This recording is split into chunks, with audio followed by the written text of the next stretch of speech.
troisième édition.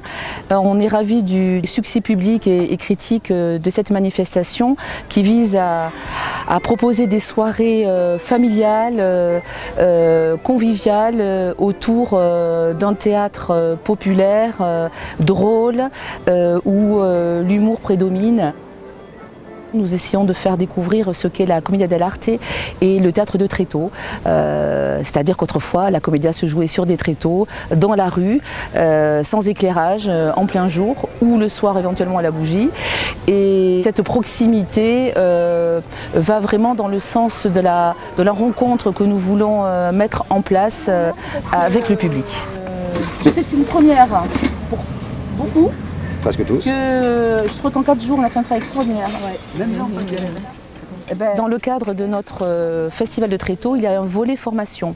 Et chaque année, nous organisons un stage qui permet de faire découvrir une des techniques utilisées dans la commedia dell'arte. On apprend aux stagiaires pendant 4 jours le maniement de l'arme, les fondamentaux et le langage de l'escrime artistique. Donc pour la restitution, j'ai proposé aux élèves de les mettre en scène très humblement, parce que c'est une restitution de fin de stage, dans l'histoire du capitaine Fracasse, que tout le monde connaît, qui est très populaire. Je pense que le résultat va être vraiment sympathique.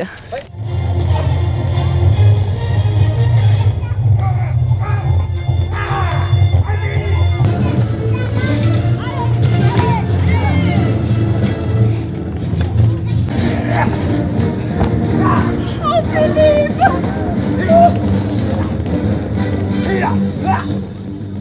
Cette année, pour être vraiment cohérent par rapport à cette thématique qui a été d'ailleurs proposée à la conférence par Carlo, nous avons programmé un Shakespeare, qui a été très peu joué d'ailleurs, et un Molière, mais qui est vraiment mis en scène, réinterrogé à la façon comédia, avec tous les ingrédients, avec les chants, les danses.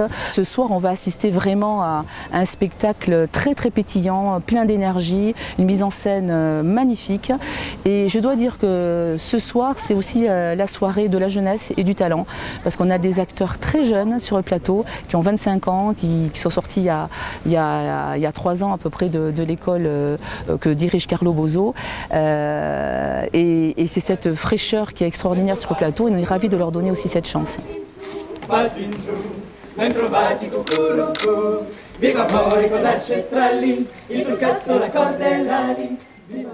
Il y a 2 amoureux qui se sont mariés sans l'accord des pères. Normalement, là, c'est des mères, parce qu'en fait, le metteur en scène a voulu faire un choix de mise en scène et il a mis des mères à la place des pères. Et donc, puisque les 2 se sont mariés sans l'accord, sans la permission des mères, ils demandent à Scapin de les aider, car ils savent que tôt ou tard, quand les mères vont le découvrir, ils vont rompre le mariage, et pour faire triompher l'amour, ils font appel à Scapin. Donc d'un côté, on a l'amour, de l'autre, on a la vengeance de Scapin contre son patron Géronte. C'est bien parce que dans cette pièce, il y a les deux. Il y a la vengeance des valets contre les patrons et l'amour qui triomphe à la fin entre les amoureux. Allons donc, tu as eu l'insolence, ce fripon, de t'engager sans le consentement de ta mère, de contracter un mariage clandestin. Réponds-moi, Coca, réponds-moi. Voyons un peu de belles raisons.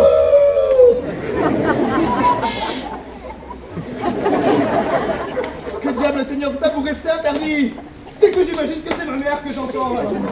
Mais c'est pour cette raison qu'il ne faut pas rester là, comme un innocent. Tu as raison, Scapin. Je m'en vais prendre plus de résolutions. Et je répondrai fermement, assurément, assurément. Ah, c'est ça, c'est ça. Voilà votre mère qui revient. Ma mère, je suis perdu.